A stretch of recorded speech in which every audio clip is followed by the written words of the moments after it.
ഞങ്ങൾക്ക് foreigners office വരെ പോകേണ്ട ഒരു കാര്യം ഉണ്ടായിരുന്നു. അതുകൊണ്ട് തന്നെ ഇന്ന് ലീവ് കൊടുത്തു.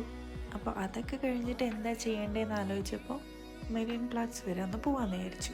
ഇവിടുത്തെ സിറ്റി സെൻ്ററാണ് കേട്ടോ. നമുക്ക് വേണ്ടതൊക്കെ പിന്നെ വീടിനടുത്ത് തന്നെ കിട്ടുന്നതുകൊണ്ട് ഇങ്ങോട്ടേക്കൊന്നും വരേണ്ട കാര്യമൊന്നും ഉണ്ടാവാറില്ല.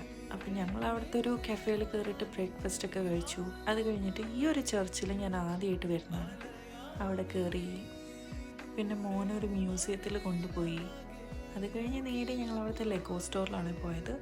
അവിടെ ഉണ്ടായിരുന്നു ഒരുപാട് കാഴ്ചകൾ കാണാൻ വേണ്ടിയിട്ട്. എന്താ ഈ ഫിഗറിൽ കാണുന്ന ഒരു ടൈപ്പ് ബ്രെഡ് ഉണ്ടല്ലോ, എൻ്റെ ചാനലിൻ്റെ പേരിലുള്ള പ്രെറ്റ്സിൽ അതാണ് കേട്ടോ. പിന്നെ അവിടുന്ന് ഞങ്ങൾ പോയത് ഒരുപാട് വർഷം പഴക്കമുള്ള ന്യൂ ടൗൺ ഹാൾ കാണാൻ വേണ്ടിയിട്ടാണ്. ഇത് എത്ര വട്ടം കണ്ടാലും പിന്നെയും വീഡിയോയും ഫോട്ടോസൊക്കെ എടുക്കാൻ തോന്നും. നല്ല പൊരിഞ്ഞ വെയിലായിരുന്നേ. പിന്നെ ഞങ്ങൾക്ക് അവിടെ പോകുമ്പോൾ മാത്രം കിട്ടുന്ന KFC വാങ്ങിച്ചിട്ട് വീട്ടിലേക്ക് പോന്നു.